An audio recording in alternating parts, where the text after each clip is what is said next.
Everybody to Good Medicine Way. Yeah, it's another Monday night here in Albuquerque. We had a little cold spell, and this week they said we're going to be nice and warm the rest of this week, and then it will probably change to winter, I think, after that. But good to have everyone here. I've been on the road for a couple of weeks now, kind of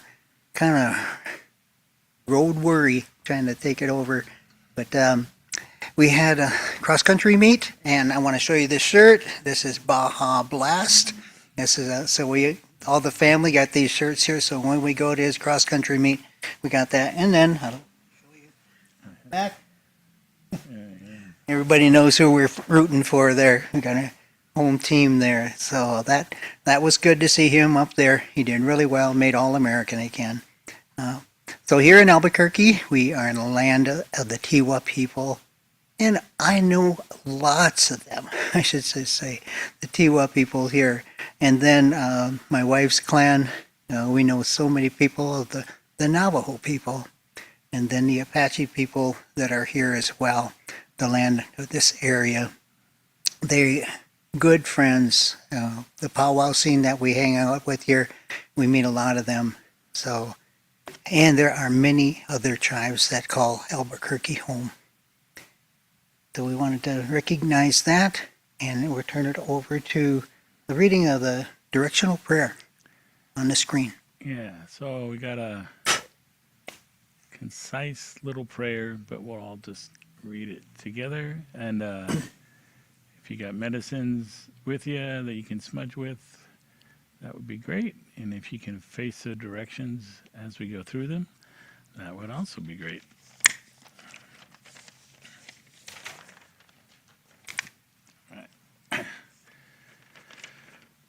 Creator, as we face the east, we are thankful for the rising sun and the new experiences coming forth in our lives. As we face the south, we are thankful for opportunities to grow in harmony and learning to walk your good road. As we face the west, we are thankful for the things that steady us and help us to mature in steadfastness. As we face the north, we are thankful for wisdom and grace when we move through closure. We behold Father Sky and are thankful for all of creation and learning our place in the dance. We connect to Mother Earth, and we are thankful for sustenance and our honored responsibility to care for all our relations. We reflect inward, growing in harmony, thankful to move in our place in the balance of all things. Aho, may it be so. Very cool.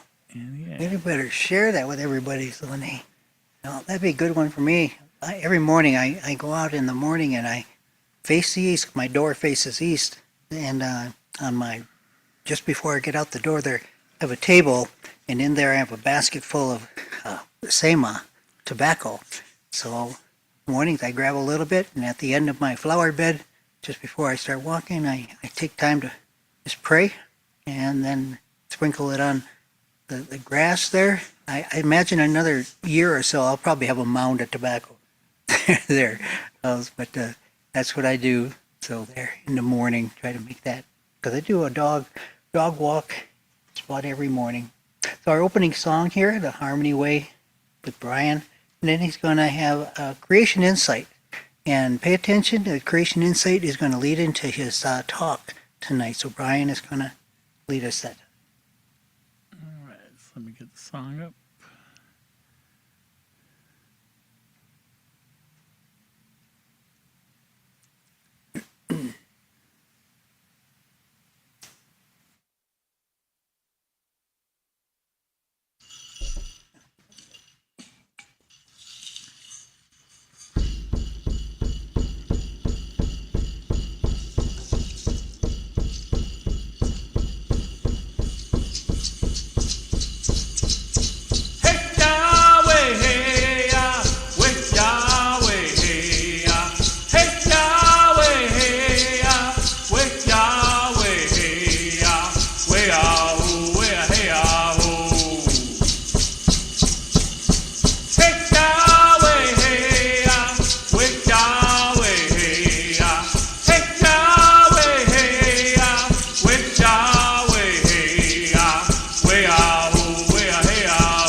Creator is with us in harmony in us. Creator is with us in harmony in us. Way out, way hey out. With love for each other, sisters and brothers. With love for each other, sisters and brothers. Way out, way hey out. Hey Yahweh, hey ya, wake Yahweh, hey ya. Hey Yahweh, hey ya, wake Yahweh, hey ya. Way out, way hey out. Hey Yahweh, hey ya, wake Yahweh, hey ya. Hey Yahweh, hey ya, wake Yahweh, hey ya. Way out, way hey out. Creator is with us in harmony in us. Creator is with us in harmony in us. Way out, way hey out. With love for each other, sisters and brothers. With love for each other, sisters and brothers. Way out, way hey out. Way out, way hey out. Way out, way hey out. We all hit it on that. That's pretty good. They're getting pretty good. We're gonna have to make a CD. Well, very good. We'll turn it over to Brian now. Creation Insights. All right. So for our creation insights, I want us to keep in mind, as we're talking a little bit, a passage from Ephesians 3:17 in the First Nation version. It goes, "I pray that as you trust in Him, your roots will go deep into the soil of His great love, and that from these roots you will draw the strength and courage needed to walk this sacred path together with all His holy people." So, in nature, and kind of starting around the time when Darwin and other folks were trying to like figure out how things worked and went together, European scientists came up with the idea of the survival of the fittest, or only the strong survive. And that's kind of what they based the whole ideas of natural selection on and that kind of thing, because in the European colonial power view, like everything should have a hierarchy. Like there should be things at the top and then things below it, and the things at the top are more important and they're stronger and they do better and they survive. And they base their whole idea of nature and science, and really the whole idea of approaching how to put society together on this hierarchical framework. And so for a lot of times, that's how people approached studying nature. And they thought, like, you know, the predators eat the other animals, and, you know, something hunts that predator and whatever, and this and that. But, like, you know, there's a hierarchy. There's the alpha species and whatever. And of course, they always thought that, you know, humans are the alpha species, and of course, whatever thing they were from, like my particular race and culture is the alpha of the alpha species. And so there's this very hierarchical way of looking at things. And I think we've seen throughout history that that often has really unhealthy and damaging consequences. And when you look at nature, and what scientists are discovering now is that nature actually is not that way at all. And there's a lot of cooperation and symbiotic relationship and mutual support that actually happens in nature. And a lot of times people refer to it as mutuality or mutualism. And one really striking example of that is in forests. Because in the old view, with the kind of the only the strong survive, survival of the fittest, like the trees that can grow fastest and can grow tallest and have all the sunlight and have all the resources, they're the ones that are going to do well, and the other ones will die off, and eventually we'll just have forests with just one kinds of things. But we don't see that in nature. We see that when you leave things in nature to go on their own, you have massive diversity, lots of diversity. There's always lots of different things. And there's lots of different things growing in the forest that a lot of times you'd be like, how does this thing survive? Like, how does this go here? Like, it's, like what's going on? And the thing that they've recently discovered is that forests are actually a really big interactive community. And there's this particular type of fungus that grows in the soil. And this fungus has a symbiotic relationship with the trees, with their roots. And this fungus will latch on to the tree roots. And then as the tree roots pull nutrition from the soil, the fungus shares a little bit of that. But the fungus is also giving back, because the fungus actually will connect the tree roots from multiple trees. So what you have in these forests is actually this vast underground network where all the plants are all connected in the root systems via this fungus that's in the soil. And as our technologies have gotten better and we've been able to look at things better, we've found that the trees and the foliage and everything, they talk to each other through this root system and through this communication system.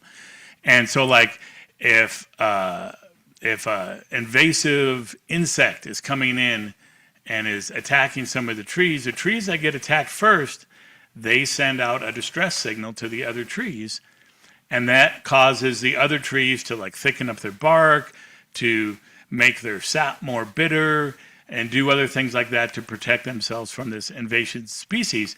But then when you also find is that not only does this distress call come out, you find that the other trees that are not near where the insect invasion is, they are sending nutrients through the root system to these trees that are attacked and trying to support them.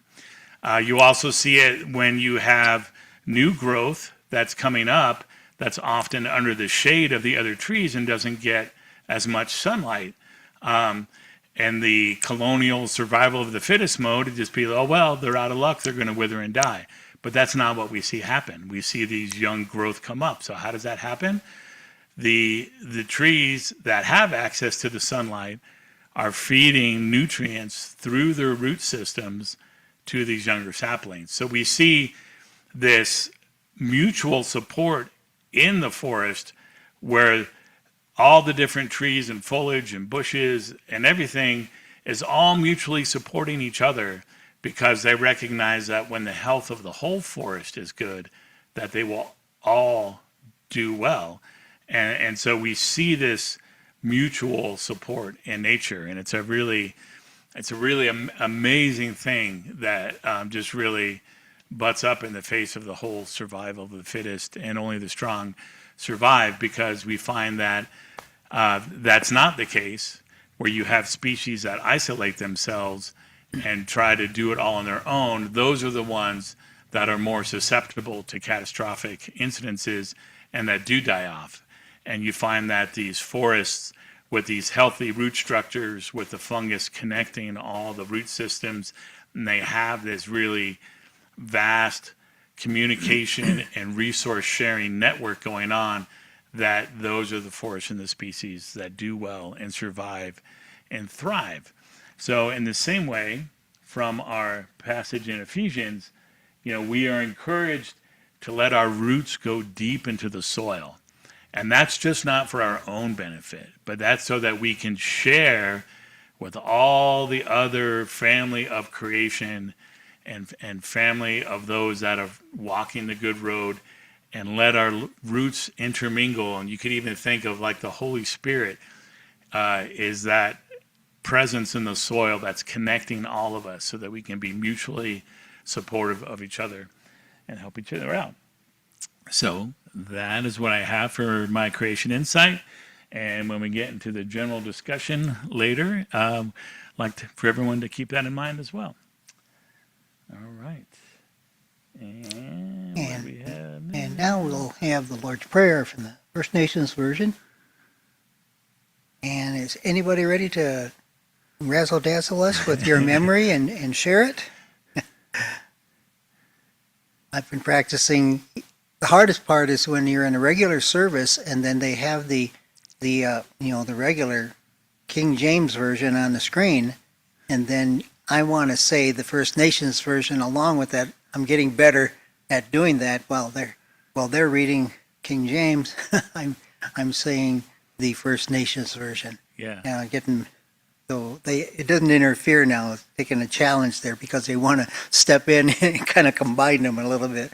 But, Yeah. The pace is a little different because instead of just give us our day or our daily bread, you got to get in the elk, the buffalo, the salmon, the corn, the squash, and the wild rice. Yeah. So it's challenging, but I like it much better now. And then I can say that when I walk, when I drive, practicing it, so it's become part of my life. All right, so here we go. Oh, Creators. great spirit. Oh, Just wait. kidding. I'm just kidding. I'm not doing that. Just kidding. Oh, I thought you were going to go for it, Impedidaka. Okay, go for it. You ready to do it?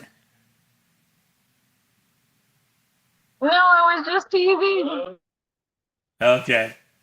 Yeah, That's all good. we'll start you off. But Oh.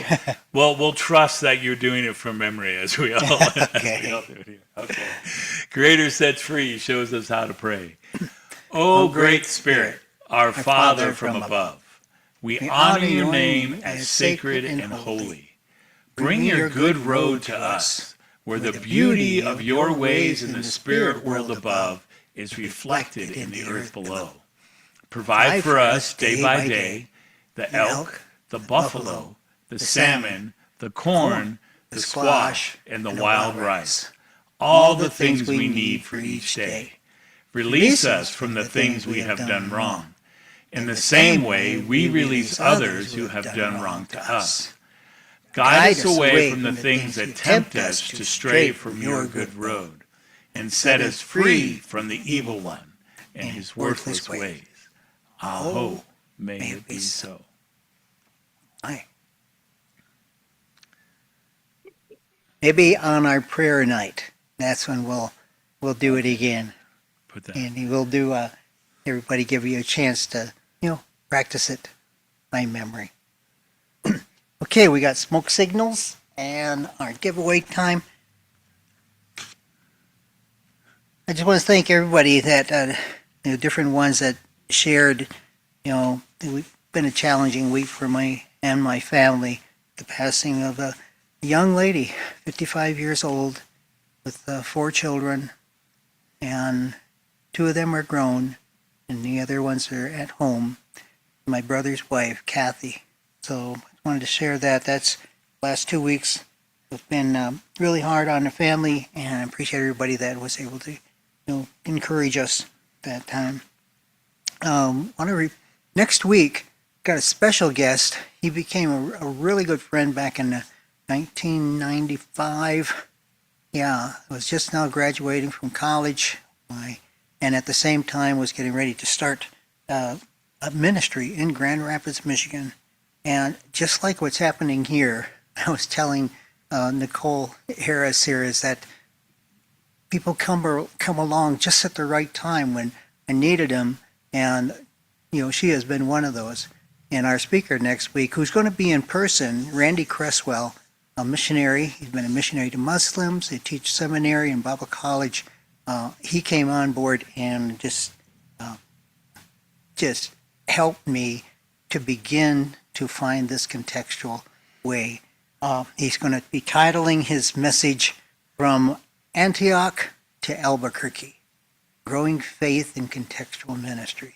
So pray for him. He'll be traveling out this way, so keep that in mind.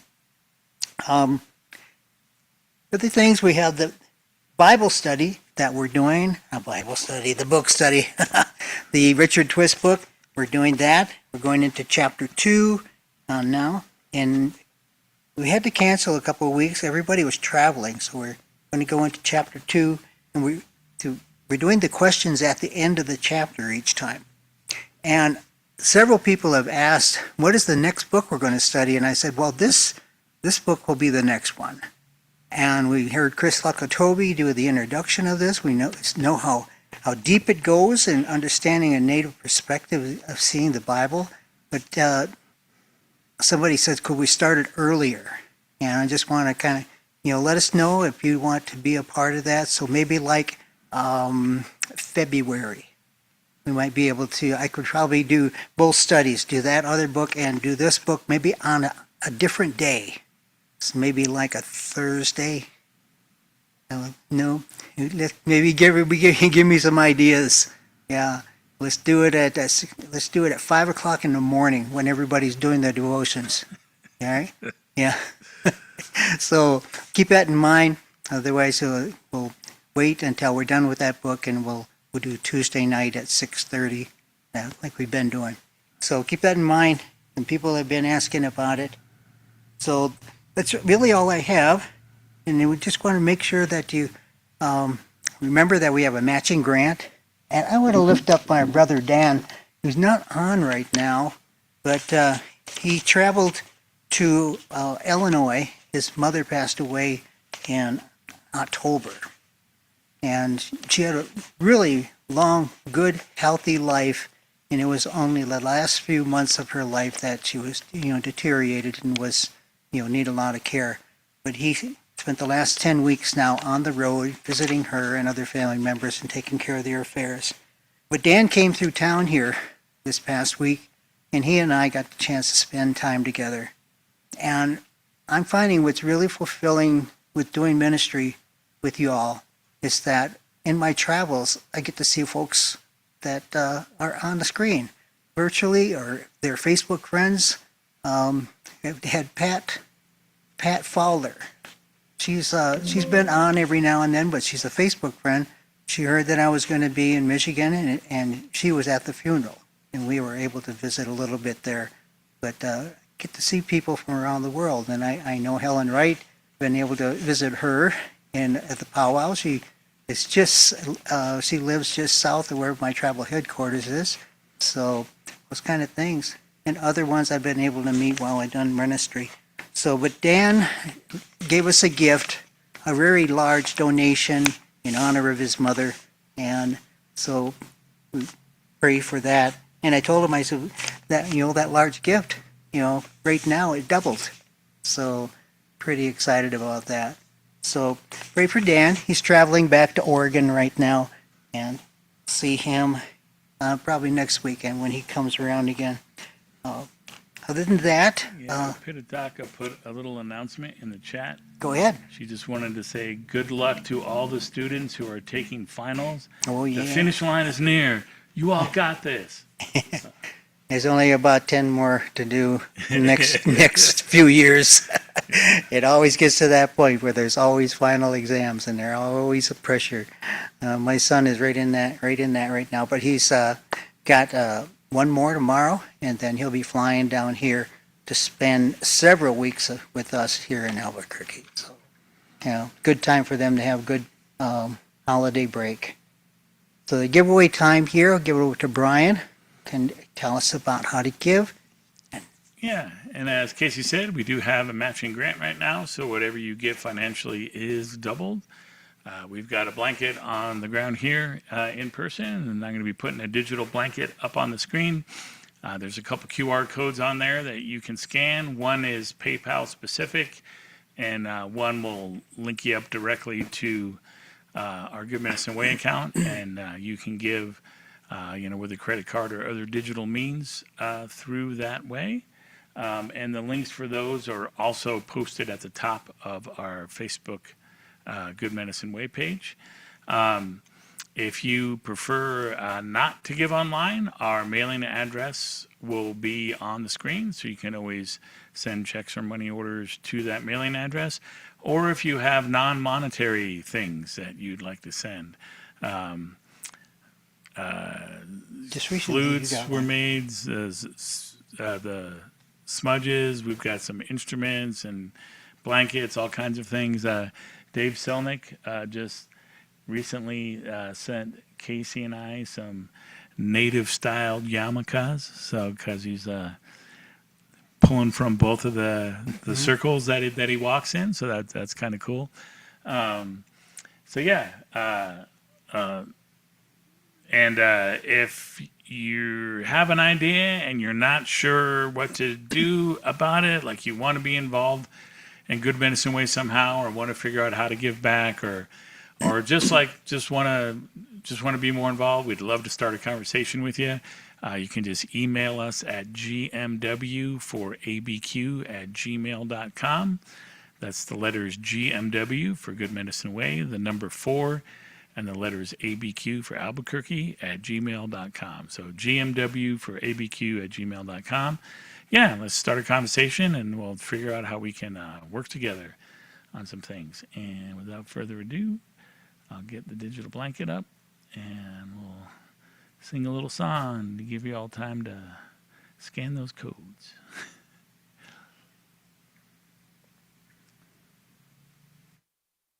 It's good to do on my travels. I take advantage of this too. So usually like to give when I'm here, and QR codes right there, plug my numbers in and add to that matching grant.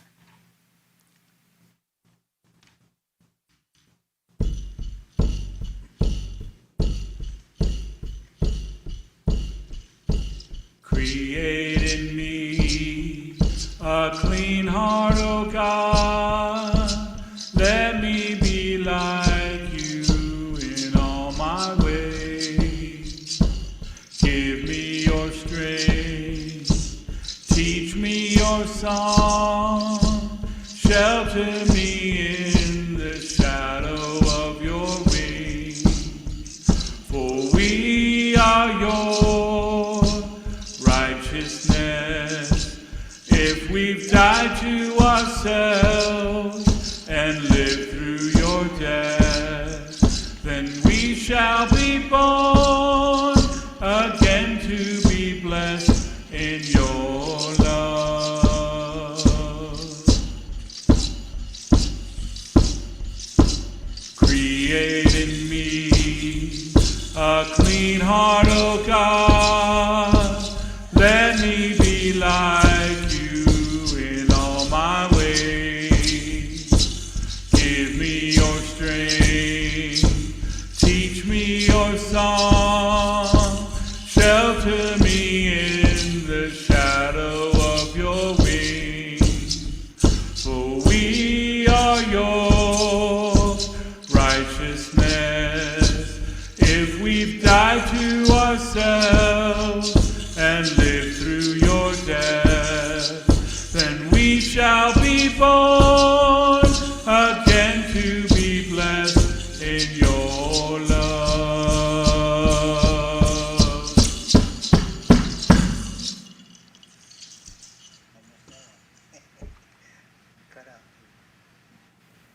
Well, very good. Now we're going on to the reading Creator's Word. And Helen Wright is going to be helping with 1 Peter 5, 1 through 7.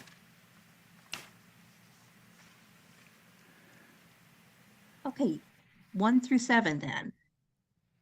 Okay. I know the times we live in. I speak with strong words to the elders among you who serve as spiritual leaders. I am a fellow elder who saw the sufferings of the chosen one with my own eyes, and who will share in the beauty of his shining greatness that will be revealed. I counsel you to watch over Creator's family like a shepherd watching over a flock of sheep.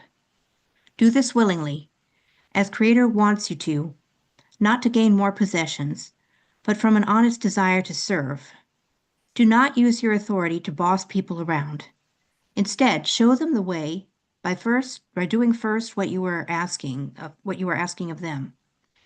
Then, when the chief shepherd appears, he will honor you with a headdress of many feathers that will never lose its beauty. In the same way, those who are young should listen to their elders. All of you must wear the regalia of humility as you walk together. The Great Spirit stands against the proud and arrogant, but he shows great kindness to the humble of heart. So humble yourselves under Creator's powerful hand, and when the time is right, He will highly honor you. The Great Spirit cares deeply about you, so gather all your worries into a blanket and throw them on His shoulders. He will carry them for you.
All right. So we're just going to have kind of an open sharing and discussion time.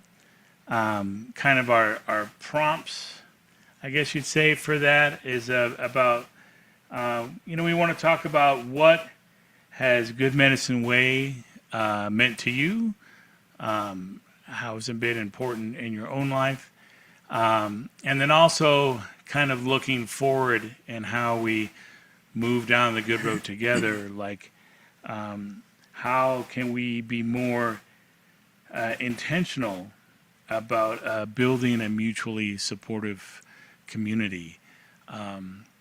So again, I think, thinking back to the Creation Insight I shared about how we see the example of the forests and all the trees and plants there connected through their root system and mutually supporting and communicating with each other. In the first century church, as it's described in the book of Acts, we see a lot of that kind of mutual support happening in the first century church. In fact, a lot of the churches actually shared all of their resources freely and lived kind of out of a common purse, and distributed and shared everything equally among everyone. That's one way of doing it. I've lived in intentional community like that. It's definitely not something for everybody. It takes a certain kind of personality and perspective to be able to share life together on that level, but it is a beautiful thing when it works. But even in our communities and with Good Medicine Way and our kind of virtual community, I think there's ways that we can be more mutually supportive of each other and hold each other up and help each other along so that we can all walk this good road together. So just want to kind of open up the floor for anybody who has any thoughts about that, about like what Good Medicine Ways meant to them, or any ideas about how we can be more intentionally mutually supportive. Because we want, like, in one sense, Good Medicine Way is kind of a refuge from unhealthy and domineering colonial church structures. And I think that it is important to have that kind of refuge. But we want to be more than just a place to escape from a bad situation. We want to actively create a good situation. So so the floor is open for anybody who would like to share anything. I want to comment to your creation insights a little bit because, you know, spending years in study and then looking at contextual ministry, that whole system with Darwin and the hierarchical system, all I could think of is that they just pulled their feudal system into the way to see the world. Yeah, and then imposed that on everybody, whoever they conquered and colonized. Yeah, that this is how it's supposed to be. We're superior, like you're saying. We're superior. We're the alpha dog, and so they just made everybody follow that. There's higher ups, and then there's lowers, and then there's kind of a funny one was when I was on ship. One of the things I used to say is that the Marines that they're on the ship, they really pack them in. I mean, hundreds of Marines on a ship, and they're always ready to go somewhere. But they say the Marines, they're the lowest form of life on a ship. So you got the captains up there in the bridge, and then you got all your officers down here, and you got the Marines down here, the lowest form of life. So it's kind of funny. So to bring that out, but I really have come to see that in a whole nother way as well. Is that even now, right now, we're connected. My wife and I seem to live this out. Is that try not to say her name, because if I say her name, she'll call me. We have that kind of connection, and I think I don't know how it works, but she knows when I'm going to talk about her or say something, or if there's something on our minds, we both have that same thought. She'll be at one store and I'll be at another store, and we come home about the same thing, that kind of thing. But this communication thing, like the root system of trees and that, we all have a connection with each other through the molecules of the air. Yeah, you can't see it, but there's molecules of air that we're breathing in and out, and even rocks. There's there's molecules in there that are constantly moving. It just it's kind of thing. So, but the molecules of air, I was just thinking more and more. Why do Laura and I just seem to have this connection?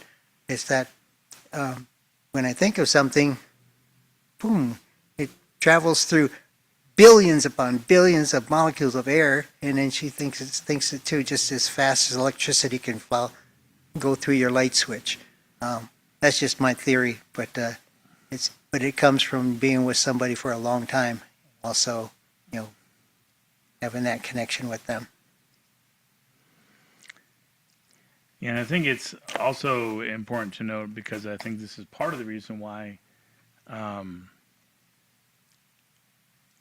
honoring Native wisdom and practice in the church is so important. Like, contextualization is not just to have ministry to Native communities. It's because the church vitally needs that Native perspective, because a lot of those ideas about only the strong survive and survival of the fittest have been incorporated into the church, and those ideas really sit in contrast to what we see Jesus teaching and what Paul taught and lived out. And the example of the early church, you see this much more relational, mutually supportive thing. And when you look at most Native traditions, they really emphasize that as well, like being in good relationship and in harmony with one another. So I think as a Native contextual gathering, we're kind of uniquely positioned for that as well. Go ahead, Helen. I was thinking about the fungus that you were talking about, and how even the fungus was part of this ecosystem and this community among the plants and living things. And it's interesting because we usually think of fungus as a dirty, nasty thing, something we don't want in our homes, but it has a purpose, and it can be positive. And I was thinking about community is greater. I think Good Medicine Way is good about looking to the greater community, whether it is colleges or other ministries or language or cultural preservation. or different things, but I think that's something we may want to continue to explore. What is the greater community in which we are the ecosystem?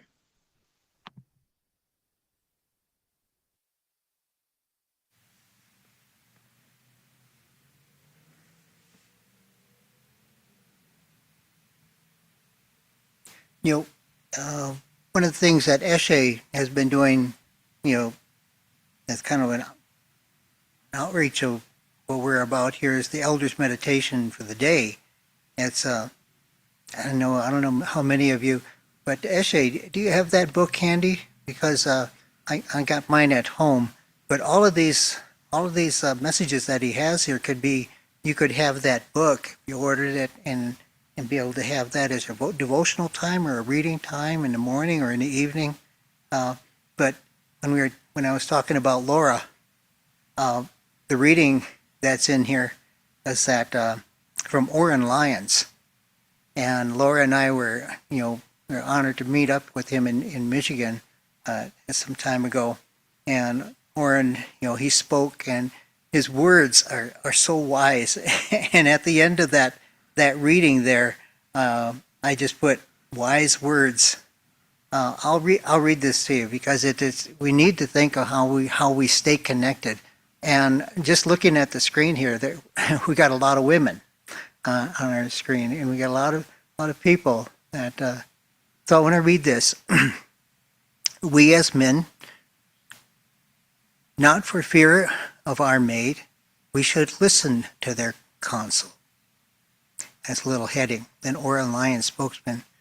Traditional circles of elders and elders say the men should look at women in a sacred way. The men should never put women down or shame them in any way. When we have problems, we should seek their counsel. We should share with them openly. A woman has intuitive thoughts. She has access to other systems of knowledge that few men develop. She can help us understand. We must treat her in a good way. Great Spirit, let me look upon the women in a good way. And I am blessed to have that kind of woman in my life. She is,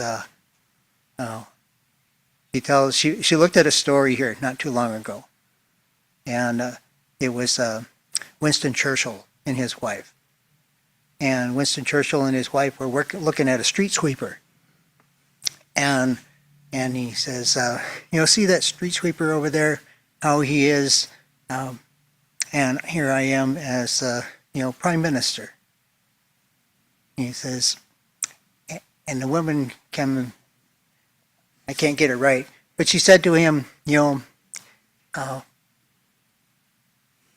if I'd have married him, the street sweeper, he would have become prime minister. Yeah. So it was a lot hinged on who you marry, and kidding. Some people say it to me. It's like, Casey, you really married up. Yeah, that passage from the reading reminds me of the Haudenosaunee Confederacy, and how when they brought all that together, the women were like, we need to make the men be in the council and discuss, because even though we as the women understand how our communities work together, and we kind of need to be directing that because we understand it better. But if we are in the council, all the men will keep fighting behind our backs while we're talking. So we have to put the men in the council to make them talk to each other and learn how to work in community better. So it's kind of a, and that's, the colonial forces, when they came over, they didn't understand that at all. Like when they would meet in these councils with the men, and the men would be like, okay, now we need to go back to our villages and talk to the women and the other elders. Like the Europeans were like, why do you got to do that? Just make your decision here, whatever. So that's, again, it's that kind of more nuanced and complex relationship in the decision making that serves everybody rather than just somebody like forging ahead. Yeah, go ahead, Nikki, in house. Like, just thought of a couple things, but I think if more women were in leadership positions, the world would definitely be more like children focused and just kind of based on like making decisions on what would kind of positively impact the future of your children. Unlike now, where it's just kind of grown man focused, maybe, I don't know, white man focused. But I think another thing I wanted to add on was that I'm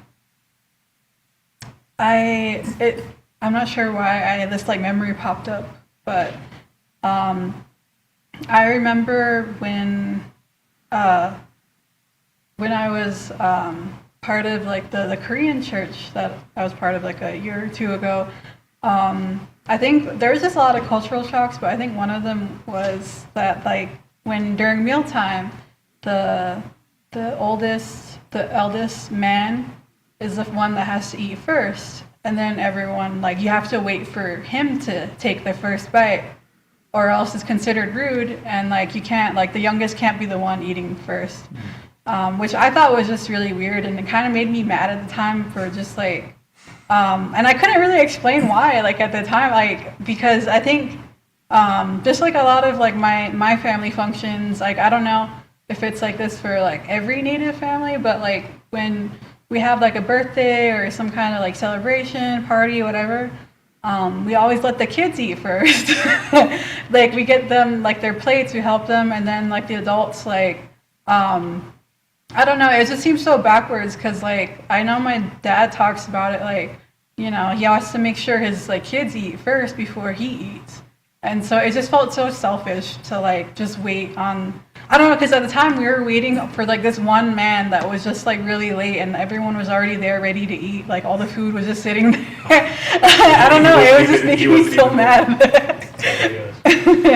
So yeah, that just kind of memory popped up during this. Well, there is a teaching, a native teaching, that the men should make sure that the women, the elders, and the children all have food before you do. And that's why they're the provider, protector, the guider of their small communities. Is that I forget who it said, it was something like Chief Seattle or one of the chiefs, they said those same words, is that how can I eat when there's no food in the plates of my family and our elders? No, they should all eat first. Yeah.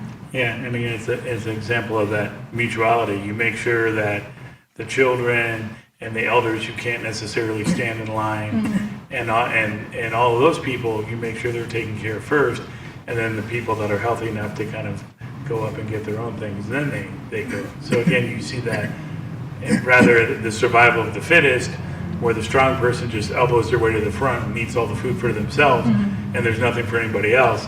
Like you see that, you know, we have these structures where you make sure that everybody is doing well.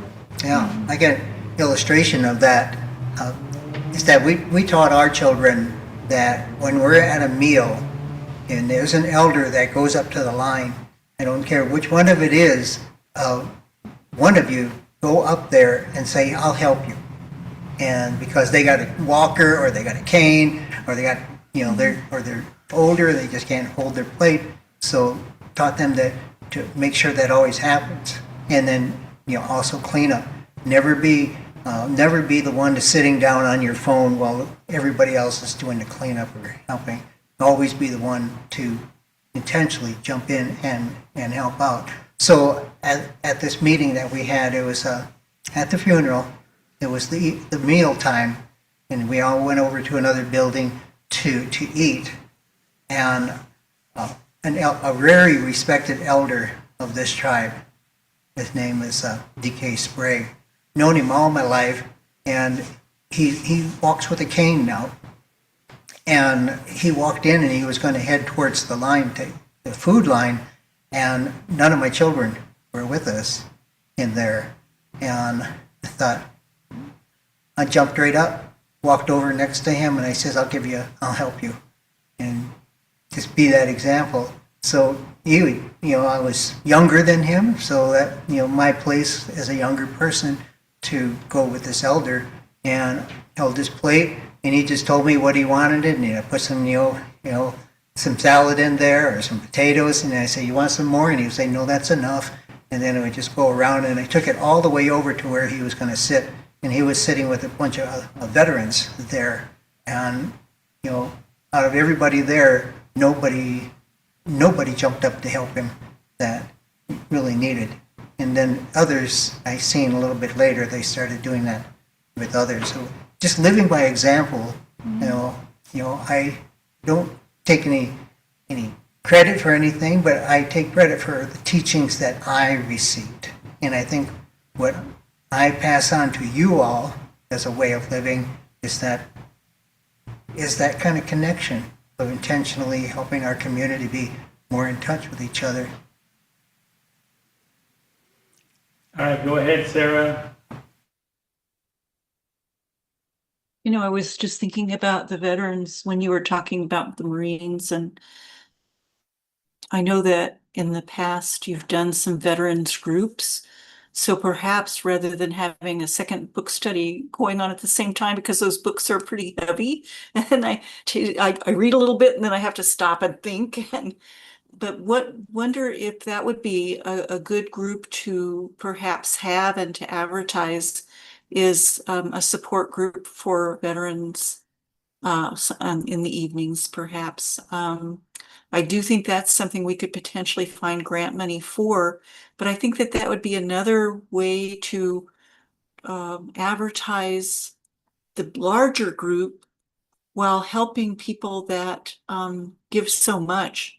I mean, the Native people are always more heavily represented in the services than any other ethnic group. And I just thought that might be something we should think about for the future. Now that you bring that up, this past week I had a young man, I knew his uncle, and now his uncle's passed away, but they're from North Carolina, and his name was Tom Megman, and the young man, Troy, heard word. He knew about me because his dad had mentioned some things about it, but now he's to a point where he is wanted to do a men's ministry. And he called me and wanted to talk with me, and we talked at length on the phone, but he likes what we do, a Good Medicine Way, and how we're in touch. And he says, because when we were talking about how I treated my son and rites of passage, he has dreams and ideas of how to put a program together that is more Native focused, because men, young men, they have not had any rites of passage. I know with our children, we are able to do that with them. The women in our family are very big on having rites of passage too, starting with puberty ceremonies and letting them know that you are now a woman. And I told him how we combined both of our traditions, the Navajo and Potawatomi, and we created a rite of passage for my son when there was none that we really wanted to follow. We created one for him. And his challenge was to be humble. And we walked the La Luz Trail. And if anything, you know the La Luz Trail here, it goes from about 6,000 feet to 10,000 feet. And that was a challenge that we gave him. And his challenge was not to, run up there and be the first one on top. His challenge was to make sure I made it up there. Is that. So he had to always be with me and make sure that, I didn't stumble, that when I got exhausted, because at 8,000 feet, I almost couldn't go on, because you're stressing your body out and walking vertical a lot of that time you're trying to get to the top.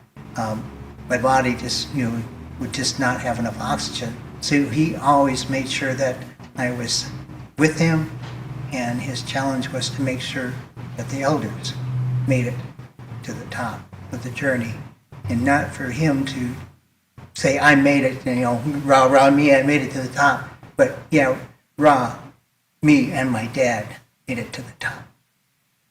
So that was a new ceremony, but that's something that he really grasped. This guy, his name is Troy, and we'll probably be in touch again because he may be looking at taking classes with Nate's, and he wanted to know more about it. So there's ways of doing that.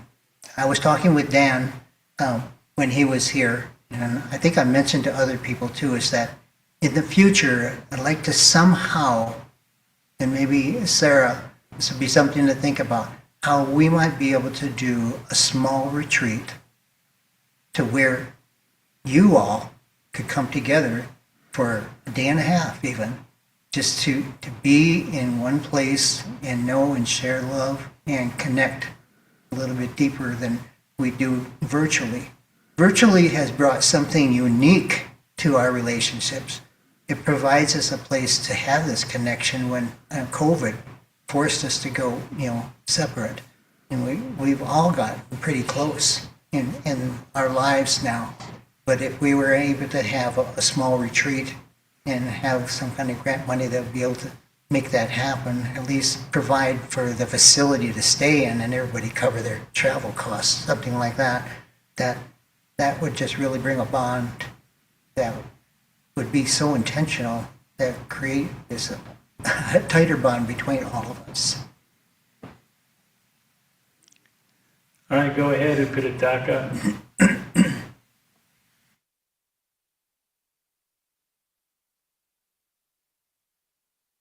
All right.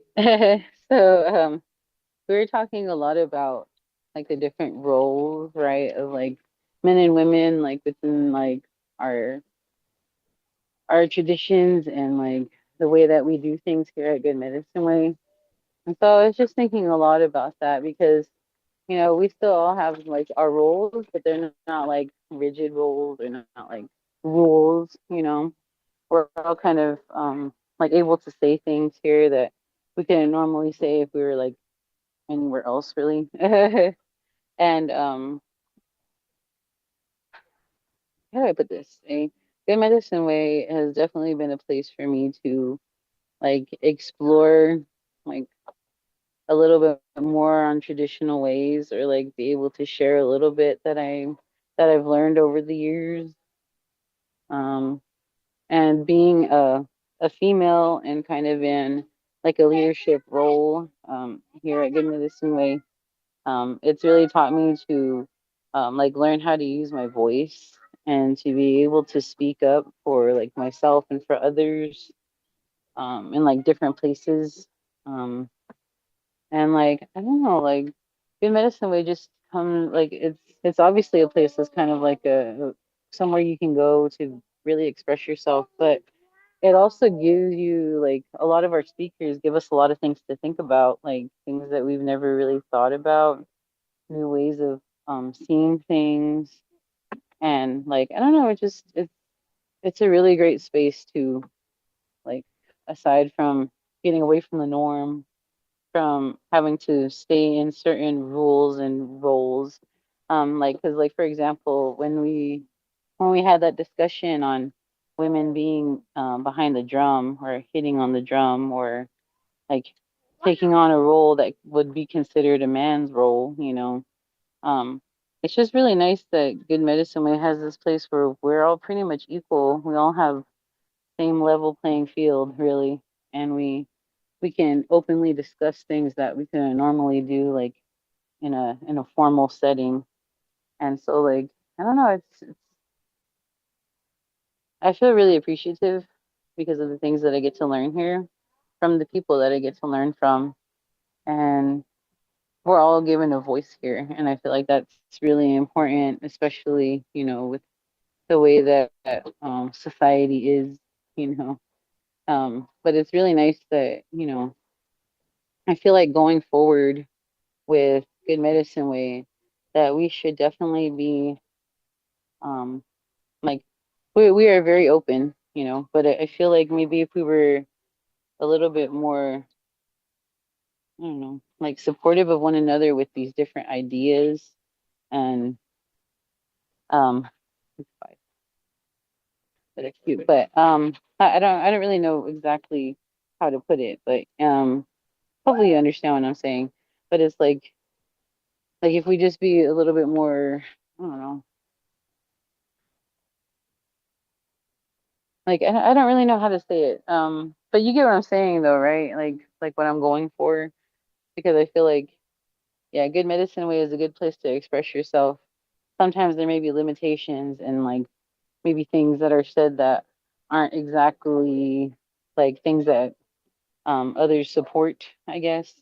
And I guess that in Good Medicine Way, it would be nice to know that we always, like, I mean, obviously we always have each other's backs, but like just a little bit more, I guess, not- a little bit more open about it, I suppose. Um, and so aside from fostering that being there for one another, we also need to actually like stand behind one another. Like I don't know. I don't know if this may seem kind of weird, it may seem kind of wrong what I'm saying, but I just noticed a few things that have happened in like the past, and I just like, for us to keep it welcome and open for people to have different ideas and to be able to support one another with these ideas. And if we're not able to, if it's something that goes against like how we feel comfortable enough to talk about, maybe we can actually like talk to one another like privately and kind of discuss like maybe what might have offended someone, or like if there's another alternative to seeing something. But yeah, that's just my thought, and I'm sorry if I have overstepped my boundary a little bit with that, but I just I have noticed some things, and I'd like to see it to be a little bit more um like where we actually communicate with one another about things that might hurt us, or things that we find um that maybe we don't exactly support, like our personal selves, like be more open to talk to one another, I guess. I don't know. Sorry to take up so much time, but I do enjoy Good Medicine Way. It is definitely a place to learn, and I love coming back every single week, especially getting to see all my relatives again after a long week, you know. But yeah, I do love you all, and I'm sorry again if I may have if I may have somehow said the wrong thing, but these were just thoughts I was having while we were listening to everyone speak. So yeah, sorry. Well, you said it there. This is a safe place, and if you go long, that's okay. That's really okay. A couple things that I noticed from a couple other groups I've been involved with is that Jonathan Miracle has a group that is called the Sacred Circle of One, and it's mostly elders, but they have a couple of young people that sit in on that, and one of them is Celeste, and they get together and they talk about all different kinds of topics, and it's really interesting to be on there and listen to their topics. The other group that started also as part of the Wachoni camp is that they're called Fire Tenders, and it's a group of people that are prayer warriors, and they formed a group, a chat group, and a Zoom group where they get together and they pray. I mean, like they're praying. I think it's because of them that many of us can stay in ministry like we do, because we know that there's somebody undergirding us with all their prayers. And I'm kind of selfish, but I need those kind of prayers. I need that kind of support, because I'm going to be on the road traveling, and I've been invited to go to Tempe, Arizona here in January to a group. Because of what we're doing, they want to hear how we do what we do, and with Nicole Harris here, she just recently helped me or she put together a PowerPoint, and she knows the vision of this, and she went through a bunch of pictures, and she put together a real fine PowerPoint presentation, and it brings out talking points for me to share. But I think if we were one thing that we could do, be more intentional and build our mutual supportive community, as the words there say, is somebody who feels led to head up a small group. It doesn't have to be 15 people. It can be 4, 3 or 4. That not everyone is a prayer warrior. We all pray. My wife and I were talking about this last night, because one thing we do with our kids is that on Sunday evenings, we have a Zoom, and all the kids that can join in, they join in, and we have a Bible study. We call it a Bible study, but it's mostly about catching up with them, and then also in prayer.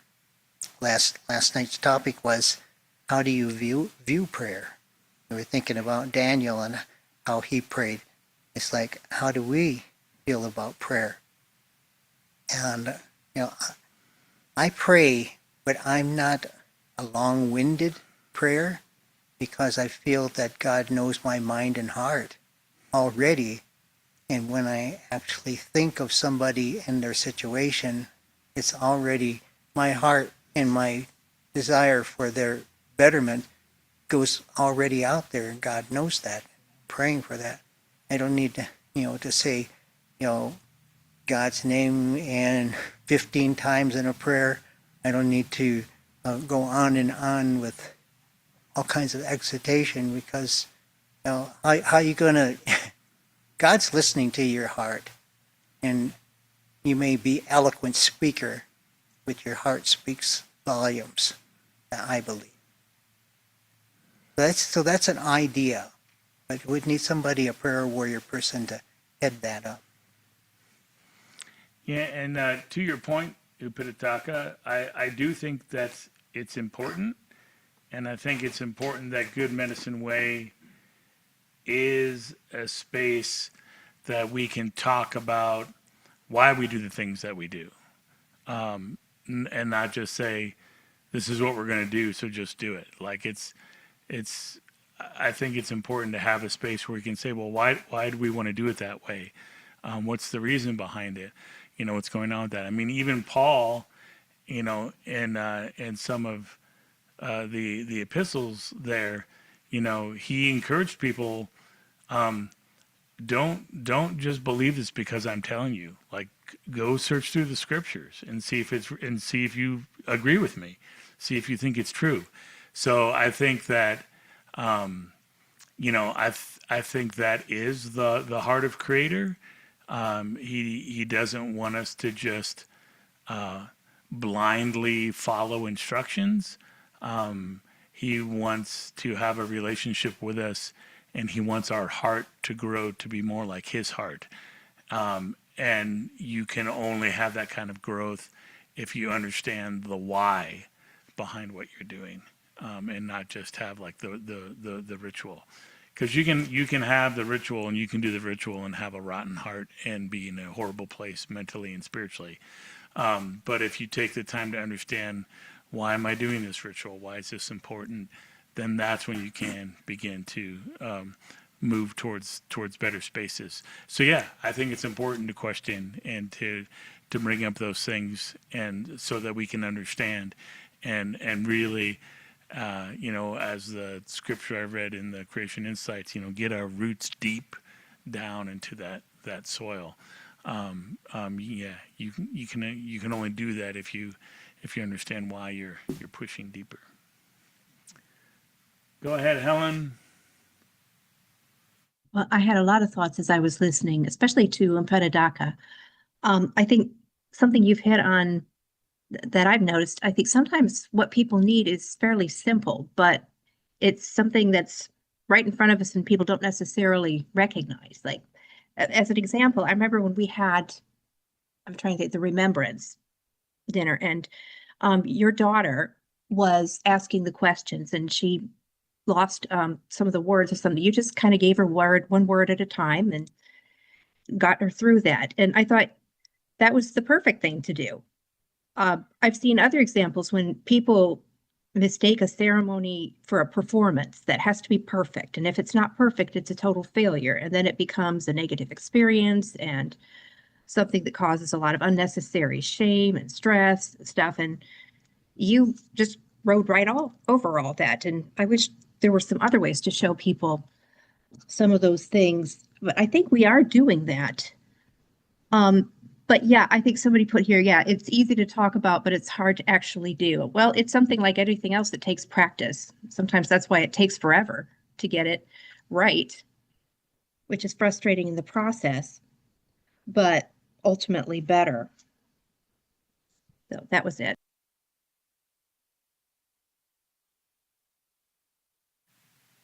Go ahead, Jamie.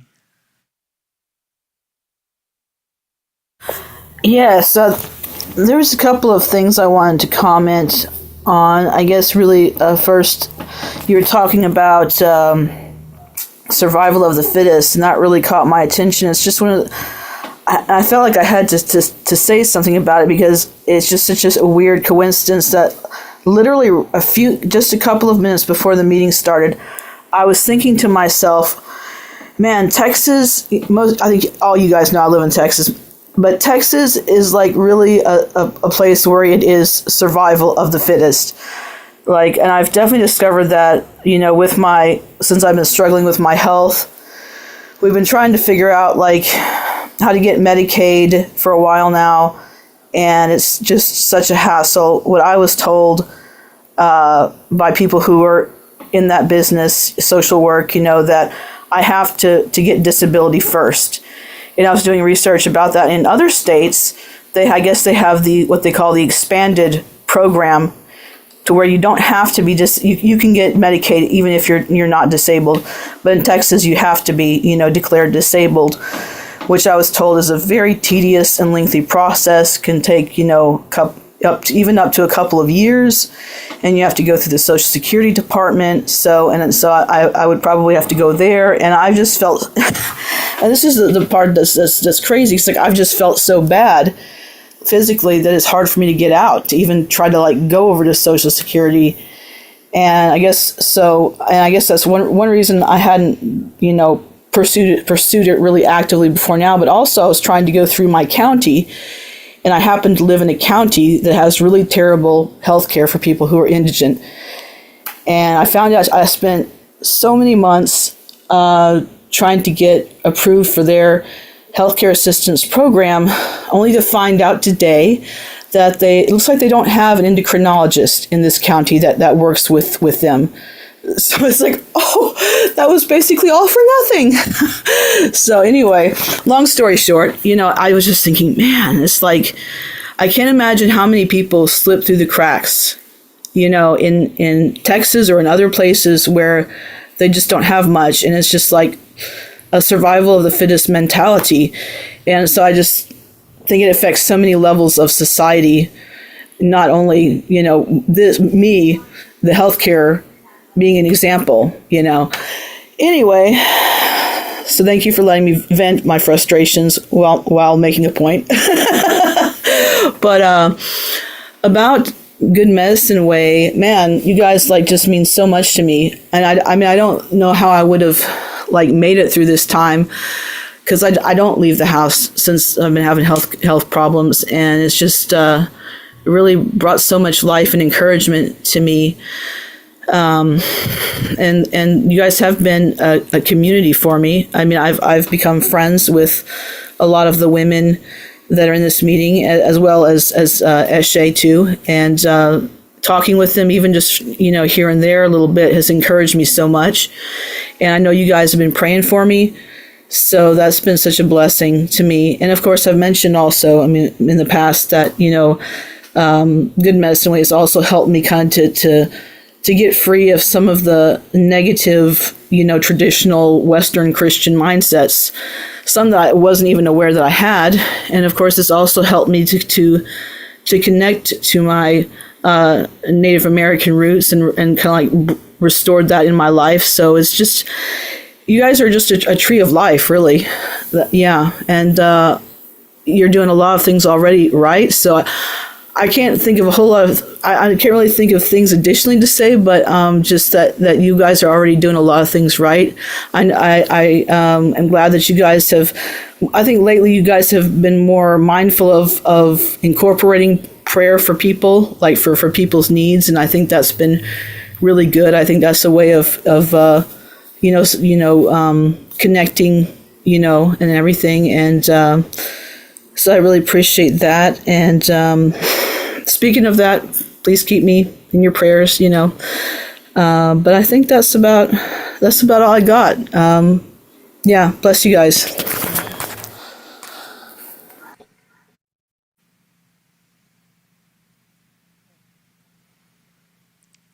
Go ahead, Nicole. Hi. First of all, Jamie, it's so good to always hear your voice. I know we haven't connected much, but every time I hear you and how you are navigating your current time, it's encouraging to me, though I know it's tough. So just wanted to say that, Jamie.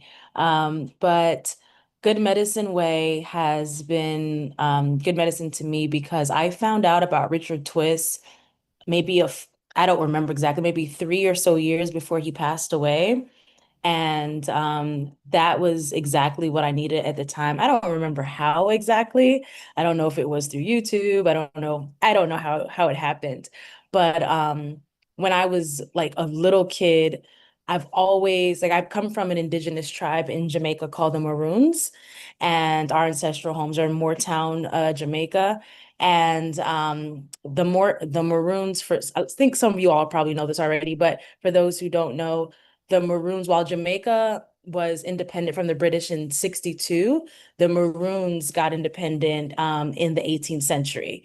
And that was because the Maroons actually knew guerrilla warfare and all of those things. And they were enslaved Africans that ran up to the mountains and they knew the terrain, the British didn't.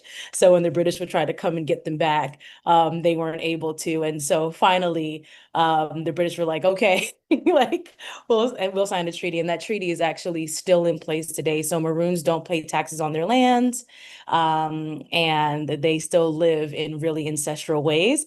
And sometimes that causes tensions with other non-indigenous people because they're like, why do they Maroons have that? It's like, well, we don't get all the protections that you get. So like, so being a part of Good Medicine Way is really helpful because kind of like what people have expressed here, I've been a believer for a very long time.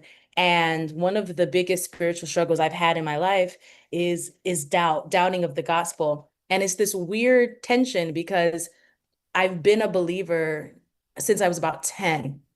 And but at the same time, sometimes this doubt creeps in. And the thing that stops the doubt is not necessarily some huge apologetics or some big scientific fact. It's really seeing the ways that people live, especially First Peoples from all over the world, and seeing like, oh, this thing that I'm having tension with in the gospel is only because of the lens that it's been taught to me.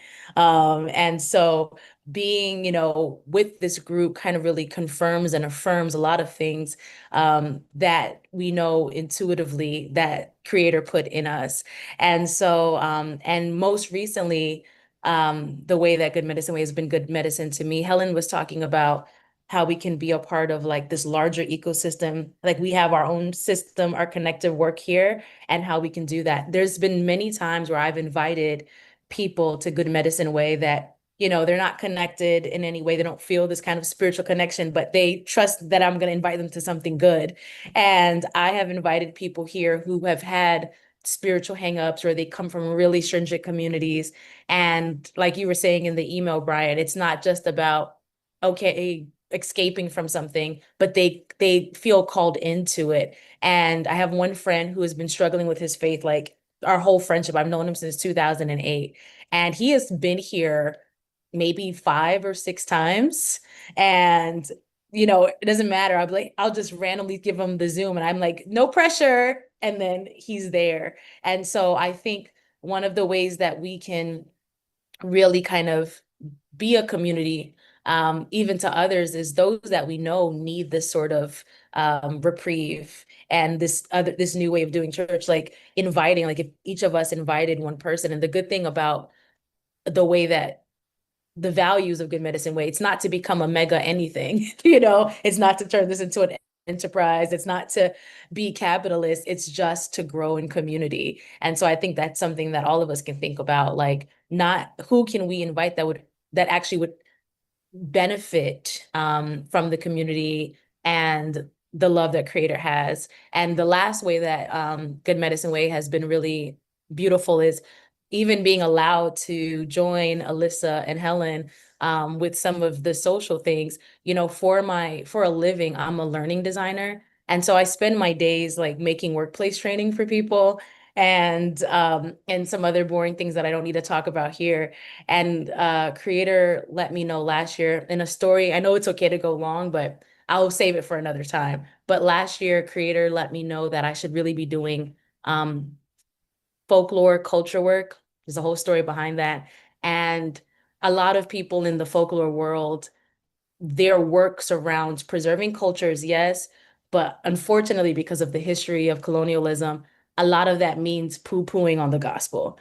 And the Lord kind of showed me that I can be with groups that are reclaiming these things, and I could do the work that He's called me to while still holding on to my faith. So being able to volunteer in this way has been really life-giving. So that's all I'll say for now. Thank you. Stay with us a second here, because when we talked last, you mentioned that you have this idea of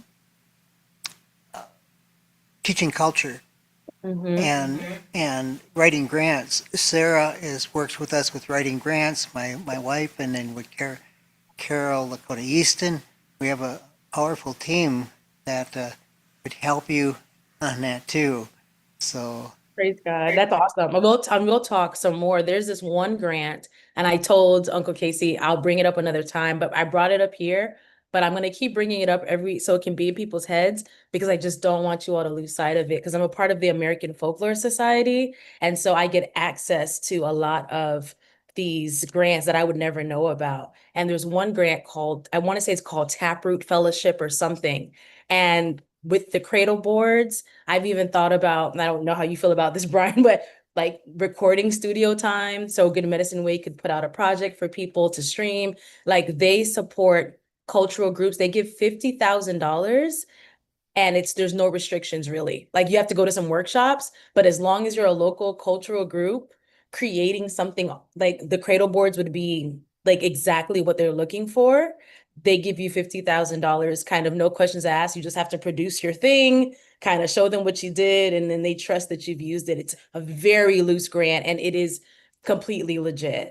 They spoke to this network I'm a part of called the Living Traditions Network, and it's going to be around early next year. So I will email all the information, but it's been beautiful. So knowing that you all do the grants, and for the future, how I can get involved, but also that made me think of this future grant that's also coming. So I'll make sure to email all the information, but I don't want to lose it. So I want to say it in front of everybody.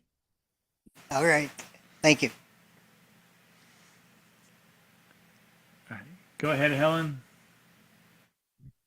Yeah, I'm glad to be working with you too, Nikki, but I think that project that you did, the Giving Tuesday, that was like 99.999% Nikki, or Nicole, I should say. I don't want to Nikki's fine. Sorry, because we have a Nikki too. Okay. And I'm happy to be working with you. I think all I did was say that's a good idea. So anyway, I wanted to add, the other night I was with a group where we had a potluck, and I was talking about some things with Good Medicine Way, and I found there are people who are interested in hearing about it, would like to know more about it.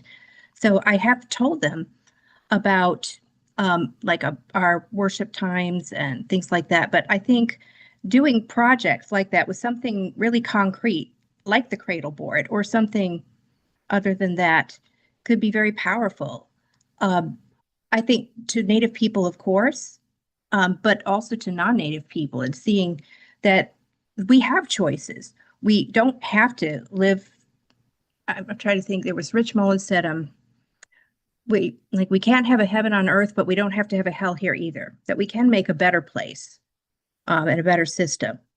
So I think keep talking about those things and ideas. I know one I want to explore with Nikki, and we had somebody who hasn't been able to come who used to teach us how to do the sign of Creator's Prayer. And I've been watching some of her old videos trying to learn the signs. I wondered if we could get her permission to like do a cut of her just doing that and make that as something. I think some of these things might attract interest among natives and non-natives who are, I think, people who are frustrated with the church today. I know I've watched some documentaries on a lot of women leaving churches, and that some of them say they haven't lost their faith, they've just lost their patience.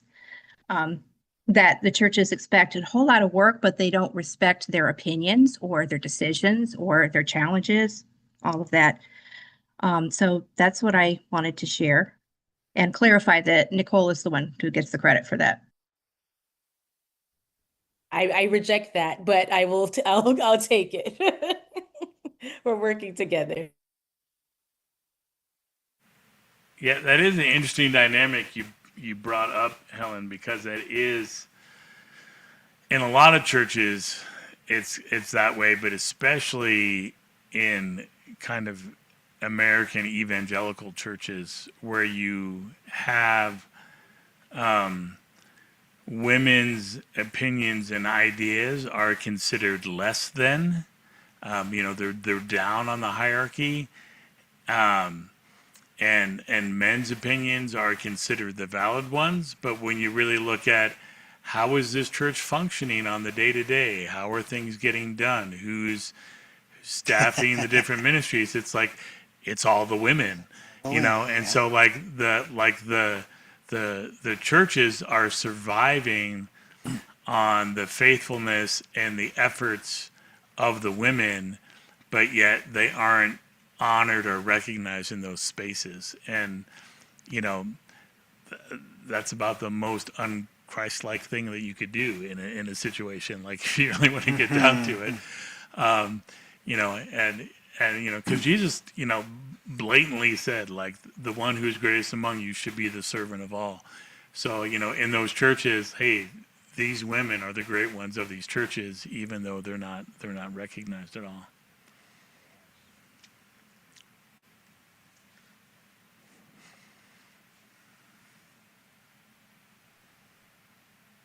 I was going to say, I think I mentioned this a couple months ago now. It would be really nice to use the creation insights and put together like a devotional or a book. And that could either be used for like fundraising purposes or book studies or something like that. I personally would love to work on a project like that, but I don't know.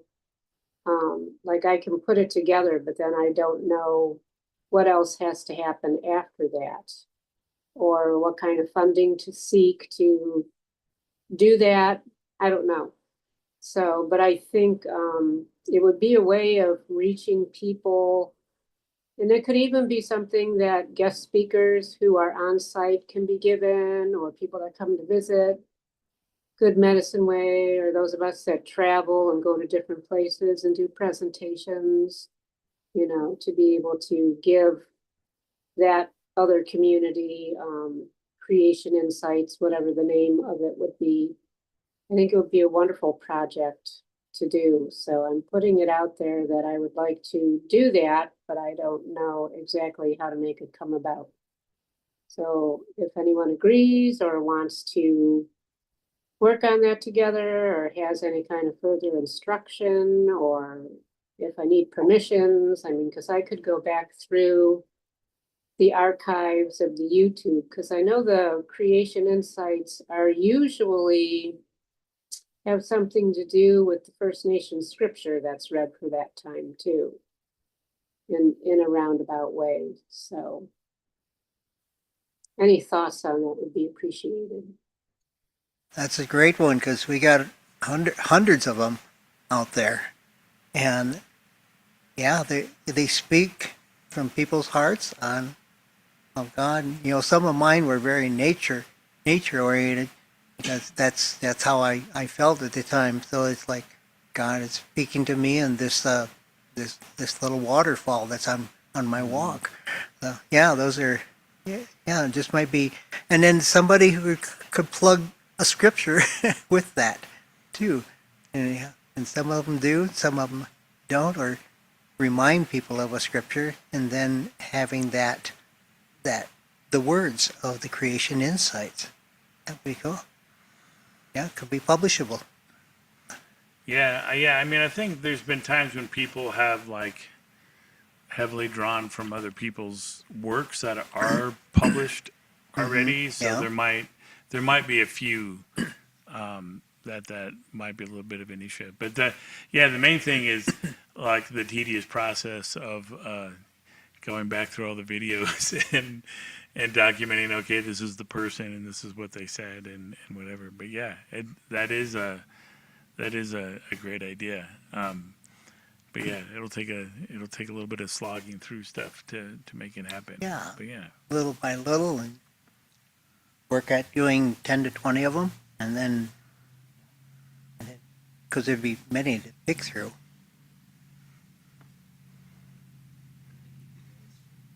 Oh yeah, Nikki could illustrate it. Yeah. That'd be awesome. Our local artists here can illustrate it. Boy, that's a great idea too. Very interesting. Yeah, if so, anyways, I think I'll start taking a look through some of the videos and see what's there, just to stick my big toe in the water. Yeah, because all those videos, I mean, they're just like on our YouTube stream. They're all like open, publicly available. So yeah, you can start slogging through them. One thing I would go ahead. I said I will do that. One thing I was going to ask Helen, because she always says anything I can do to help out. One thing was to just list throughout the number of a good medicine wave that I've had. The speaker, I thought, they have to slug through this too. Is that the speaker, their topic, number of views? Just that statistic alone would just say, like Sarah was saying, one of our programs had, just the following week had 67 views, and she said that's more views than half of the congregations in this in this district here. You got more people to hear your message than these churches that are out here with less than that, sitting in their pews. So we really do have an outreach that, and benefit on that. Yeah, thank you, Kimberly. So Helen, I'll talk to you later about that. So, Okay, I think I can handle that. yeah, they're all there. I like that. Oh, where was that?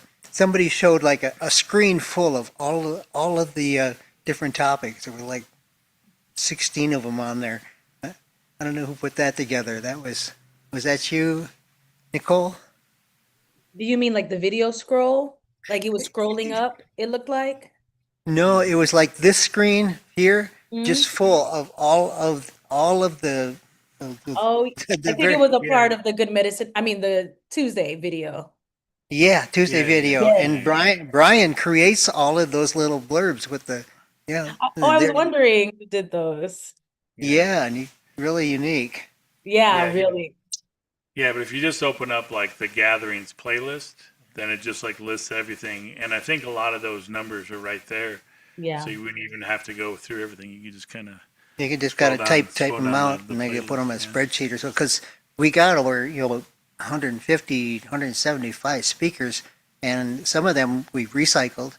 But in Chris's book here, on one of the pages, they have 75 people that they use to create this book, and I know I know half of them, half of these people, and it's somebody I could draw on for another 2 years of speaking engagement. So, yeah. Well, I think we got a couple good ideas floating out there. Is somebody taking notes? That's yeah.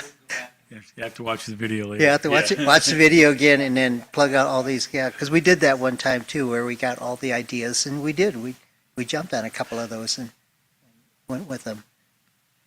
So very. All right. Go ahead, Upitaka. I'm sorry, I kind of lost my train of thought. I don't know fully what I was gonna say. I think I was gonna piggyback off something Kimberly was saying, but uh, yeah, no, oh yeah. Okay, so I remember where I was trying to go earlier. With the women in the role and then the men in the roles or whatever. I like that we do that kind of format too, because like it definitely tips the hat to the traditional cultural ways of our people, with women in leadership. Even if they weren't like the front people, not the ones right in the front, they were still there giving advice to the men who were in the honorable positions. And yeah, so I don't know. I swear I was gonna say something piggybacking off of someone else, but it's okay. But yeah, no. This is great. I love you all, and yeah.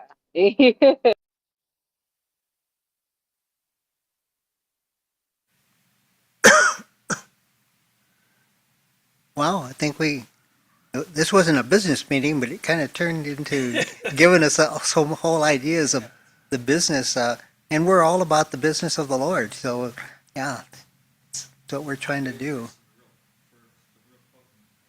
Yeah. Did you hear anybody hear that? Ken was just saying this was really fertile, really fertile and potent ideas to run with now. Yeah, and I think that's the uniqueness of this group is that you all come up with something that we can get some traction with. Well, that's cool. Thank you, Brian. Brian stepped in with this idea, and it was kind of like he pieced together some of the ideas that I put out there to you all too. Is that come together here with what Good Medicine Way means to you, and then he added this, the intentional community building, and I think it. God sent. So the cancellation worked out for a good reason here. Next week, I think will be neat. Randy Cresswell, as I mentioned, just helped to create this momentum that started in me over 28 years ago when I started a church in Grand Rapids with the very basics of contextual ministry. And he came on board there with his mission mind, and just from there it just grew and grew and grew. I had just graduated from my bachelor's degree in anthropology, and I studied it more as a missionary than I did as an anthropologist. So and that's what it took me on to Fuller Seminary to do my doctorate in missiology. So it's all grown, one right after the other. I used to be a handsome young man. Now I'm a handsome old man. My son calls me, he say, "Dad, you're like the silver fox." I go, "Come on now." Enough of me. It'll make me feel good. It's like you're the native Sean Connery. There you go. Well, I think we can take it to the close here. I think we got a lot of ideas and a lot of good things. I appreciate you all. Yeah, I know every one of you just so different than everybody else. I know particulars about your life and every one of you. And it just fills my heart to know Good Medicine Way is bringing that to me and making my older years here really feel good.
All right. All right, here we go. Time for send off blessing.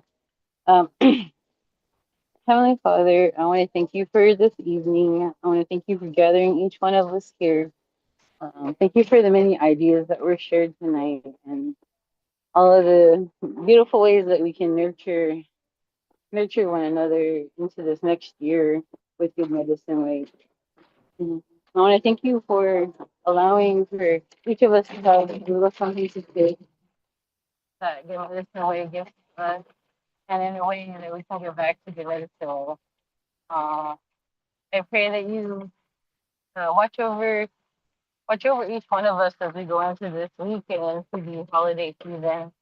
I pray that you have special hugs for those who are mourning, and special hugs for the women and the veterans and everyone who is represented here.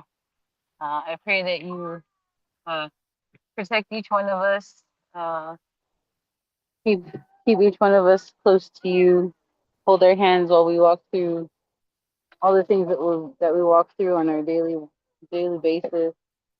And I just pray that whatever was shared here tonight grow to flourish into a beautiful new thing that will be happening. I want to thank you for this special space, and I just hope that it continues to be here. I ask all these things in your son Jesus' name. Amen. Man, wow. Thank you all. It's been a powerful evening. Yeah, the words that you shared. Look forward to seeing where this all goes and which ideas flourish and all the ideas we just nurture. I think you're all full of good good ideas from all your different worlds you live in, and you're all part of this good medicine way. So you've been real good medicine to me all these years. I've been at this since 1988, and it's been a journey well worth travel. If I had to do it over again, I would have tweaked a couple things, but I'd have done it all over again. Thank you guys. Love you all.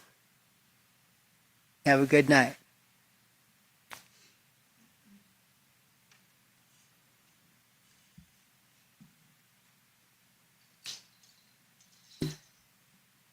Good idea.